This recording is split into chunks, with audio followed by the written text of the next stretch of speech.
ଜାତକ ଆଲୋଚନା ସମୟରେ ବହୁତ ସମୟରେ ଦେଖାଯାଇଛି ଏହି ଶନିଜନିତ ପୀଡ଼ା ମଣିଷ ଜୀବନରେ ବଡ଼ ବିପର୍ଯ୍ୟୟ ସୃଷ୍ଟି କରିଥାଏ।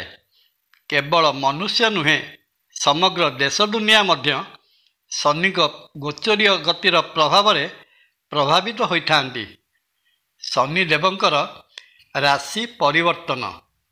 ଦ୍ୱାଦଶ ରାଶିଚକ୍ରର ଦଶମ ମକର ଓ ଏକାଦଶ କୁମ୍ଭ ରାଶିର ଅଧିପତି ଶନିଦେବ ଦୀର୍ଘ 2.5 ବର୍ଷ କାଳ ନିଜ ରାଶି କୁମ୍ଭ ରାଶିରେ ଅବସ୍ଥାନ କଲା ପରେ 2025 ମସିହା ମାର୍ଚ୍ଚ 29 ତାରିଖ ଦିନ ଦ୍ୱାଦଶ ରାଶିଚକ୍ରର ସବା ଶେଷ ରାଶି ତଥା ଦେବଗୁରୁ ବୃହସ୍ପତିଙ୍କ ରାଶି ମୀନ ରାଶିରେ ପ୍ରବେଶ କରିବେ ଏବଂ ସେହି ମୀନ ରାଶିରେ 2027 ମସିହା ଜୁନ୍ ମାସ 3 ତାରିଖ ପର୍ଯ୍ୟନ୍ତ ଅବସ୍ଥାନ କରିବେ। ଜୟ ଜଗନ୍ନାଥ। ନମସ୍କାର, ମୁଁ ତପନ ଡାଇଜେଷ୍ଟକୁ ଆପଣଙ୍କୁ ସ୍ୱାଗତ। ବୈଦିକ ଜ୍ୟୋତିଷ ଶାସ୍ତ୍ରରେ ଶନିକୁ କର୍ମ ଓ ନ୍ୟାୟପ୍ରଦାୟକ ଗ୍ରହ ରୂପେ ବର୍ଣ୍ଣନା କରାଯାଇଥିବା ବେଳେ ପୁନଶ୍ଚ ଜ୍ୟୋତିଷ ଶାସ୍ତ୍ର ଶନିକୁ ବଡ଼ ଭୟାନକ ଓ କ୍ରୂର ଗ୍ରହ ବୋଲି ମଧ୍ୟ ଦର୍ଶାଇଥାଏ। ଶନି ରାଶିଚକ୍ରର ଗୋଟିଏ ରାଶିରେ ପ୍ରାୟ 2.5 ବର୍ଷ କାଳ ଅବସ୍ଥାନ କରିଥାନ୍ତି। ଶନି ମହାଗ୍ରହ ଗ୍ରହ ଜଗତରେ ଏକମାତ୍ର ଗ୍ରହ ଯାହାଙ୍କୁ କି ମାରକ କ୍ଷମତା ପ୍ରଦାନ କରାଯାଇଅଛି। ଶନିଙ୍କ ବ୍ୟତୀତ ଗ୍ରହ ଜଗତରେ ଅନ୍ୟ ଗ୍ରହଗୁଡ଼ିକ ଅନ୍ୟ କେଉଁ ଗ୍ରହର ସହଯୋଗରେ ମନୁଷ୍ୟକୁ ମାରିବାକୁ ସମର୍ଥ ହେଉଥିବା ବେଳେ ଶନି ଏକାକୀ ମୃତ୍ୟୁ ଦଣ୍ଡ ଦେବା ପାଇଁ ସମର୍ଥ ହୋଇଥାନ୍ତି।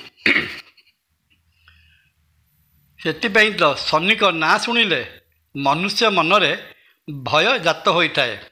ଶନି ମହାଗ୍ରହ ତାଙ୍କ ଦଶା ଅନ୍ତର୍ଦଶାରେ ପ୍ରାୟତଃ ମନୁଷ୍ୟକୁ କଷ୍ଟକର ଫଳ ପ୍ରଦାନ କରିଥାନ୍ତି। ଯଦି ଶନି ମହାଦଶା ଦଶା ହିସାବରେ ଚତୁର୍ଥ ଦଶା ହୋଇଥାଏ, ତେବେ ସେ ଶନି ମହାଗ୍ରହଙ୍କର ଦୀର୍ଘ 19 ବର୍ଷର ମହାଦଶାର ସମୟ ବ୍ୟକ୍ତିକୁ ବଡ଼ ଭୟଙ୍କର କଷ୍ଟ ପ୍ରଦାନ କରିଥାଏ। ସରଳ ଅର୍ଥରେ ବୁଝିବାକୁ ଗଲେ ଯେଉଁ ବ୍ୟକ୍ତି ମଙ୍ଗଳ ମହାଗ୍ରହଙ୍କ ମହାଦଶାରେ ଜନ୍ମଗ୍ରହଣ କରିଥାନ୍ତି, ମଙ୍ଗଳ ପରେ ରାହୁ 18 ବର୍ଷ ଏବଂ ତାପରେ ବୃହସ୍ପତି ମହାଗ୍ରହଙ୍କର 16 ବର୍ଷ ଦଶା ଭୋଗ କରିସାରିବା ପରେ ଶନି ମହାଗ୍ରହଙ୍କର 19 ବର୍ଷର ମହାଦଶା ଆରମ୍ଭ ହୋଇଥାଏ। ଜନ୍ମ ଜାତକରେ ଯଦି ଶନିଙ୍କର ଅବସ୍ଥାନ ଭଲ ନଥାଏ, ତେବେ ଏହି ସମୟ ଜାତକ ପାଇଁ ବଡ଼ କଷ୍ଟକର ସମୟ ହେବା ସହିତ ବ୍ୟକ୍ତି ମରଣାନ୍ତକ ପୀଡ଼ା ଭୋଗ କରିଥାନ୍ତି। ଏହାଛଡ଼ା ଗୋଚରରେ ଜାତକର ଚନ୍ଦ୍ର ଥିବା ରାଶିଠାରୁ ଦ୍ୱାଦଶ ବା ବ୍ୟୟ ଲଗ୍ନ ଏବଂ ଦ୍ୱିତୀୟ ସ୍ଥାନରେ ଭ୍ରମଣ କଲାବେଳେ ଶନି ସପ୍ତା ବା ଶନି 7.5 ଭୋଗ ହୋଇଥାଏ। ଅର୍ଥାତ୍ ଶନି ଗୋଟିଏ ରାଶିରେ ପ୍ରାୟ 2.5 ବର୍ଷ ଧରି ଅବସ୍ଥାନ କରୁଥିବାରୁ ଚନ୍ଦ୍ର ରାଶିର ଏହି 3 ସ୍ଥାନ ବ୍ୟୟ ଲଗ୍ନ ଓ ସ୍ଥାନକୁ ଅତିକ୍ରମ କରିବା ପାଇଁ 7.5 ବର୍ଷ ସମୟ ନେଇଥାନ୍ତି। ଶନିଙ୍କର ଏହି 7.5 ବର୍ଷର ଗୋଚରୀୟ ଫଳ ଶନି ଦଶା ତୁଲ୍ୟ କଷ୍ଟପ୍ରଦ ହୋଇଥାଏ। ଏହାଛଡ଼ା ଜାତକରେ ଚନ୍ଦ୍ର ଥିବା ରାଶିର ଚତୁର୍ଥ ଓ ଅଷ୍ଟମ ଭାବରେ ଶନି ଗତି କଲାବେଳେ ଶନି କଣ୍ଟକ ବା ଶନି ଢାୟା ଭଳି ଅନ୍ୟ ଏକ କଷ୍ଟପ୍ରଦ ସମୟ ବ୍ୟକ୍ତିକୁ ପ୍ରଦାନ କରିଥାନ୍ତି। ଚତୁର୍ଥ ଶନି ଜାତକକୁ ରୋଗ ପ୍ରଦାନ କରୁଥିବା ବେଳେ ଅଷ୍ଟମ ଶନି ଦୁର୍ଘଟଣାର କାରକ ହୋଇଥାନ୍ତି।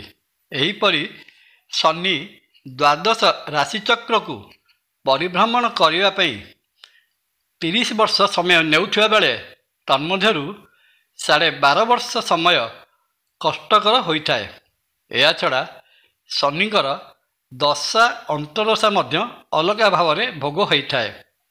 ଜାତକ ଆଲୋଚନା ସମୟରେ ବହୁତ ସମୟରେ ଦେଖାଯାଇଛି ଏହି ଶନିଜନିତ ପୀଡ଼ା ମଣିଷ ଜୀବନରେ ବଡ଼ ବିପର୍ଯ୍ୟୟ ସୃଷ୍ଟି କରିଥାଏ। କେବଳ ମନୁଷ୍ୟ ନୁହେଁ, ସମଗ୍ର ଦେଶ ଦୁନିଆ ମଧ୍ୟ ଶନିଙ୍କ ପ୍ରଭାବରେ ପ୍ରଭାବିତ ହୋଇଥାନ୍ତି। ଚଳିତ 2025 ମସିହା ମାର୍ଚ୍ଚ ମାସର 29 ତାରିଖ ଦିନ ଶନି ଗୋଚରରେ ମୀନ ରାଶିରେ ପ୍ରବେଶ କଲେ।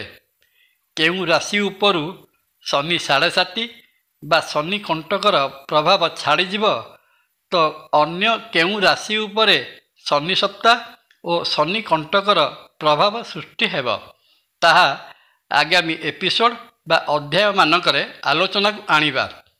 ଏହାଛଡ଼ା ଜାଣିବା ମୀନ ରାଶିରେ ଶନିଙ୍କର ଗୋଚରର ପ୍ରଭାବ ବିଭିନ୍ନ ରାଶିମାନଙ୍କ ଉପରେ କ'ଣ ପ୍ରଭାବ ପକାଉଛି, ଦେଶ ଦୁନିଆ ମଧ୍ୟ କିପରି ପ୍ରଭାବିତ ହେବାକୁ ଯାଉଛି। ସମୟର ସ୍ୱଳ୍ପତା ଦୃଷ୍ଟିରୁ ତାହା ଆଗାମୀ ଅଧ୍ୟାୟମାନଙ୍କରେ ଉପସ୍ଥାପନ କରାଯିବ। ଜୟ ଜଗନ୍ନାଥ। ଭିଡ଼ିଓଟି ଭଲ ଲାଗିଲେ ଲାଇକ୍, କମେଣ୍ଟ, ସବସ୍କ୍ରାଇବ୍ ଓ ସେୟାର କରିବାକୁ ଅନୁରୋଧ। ନମସ୍କାର। ତପନ।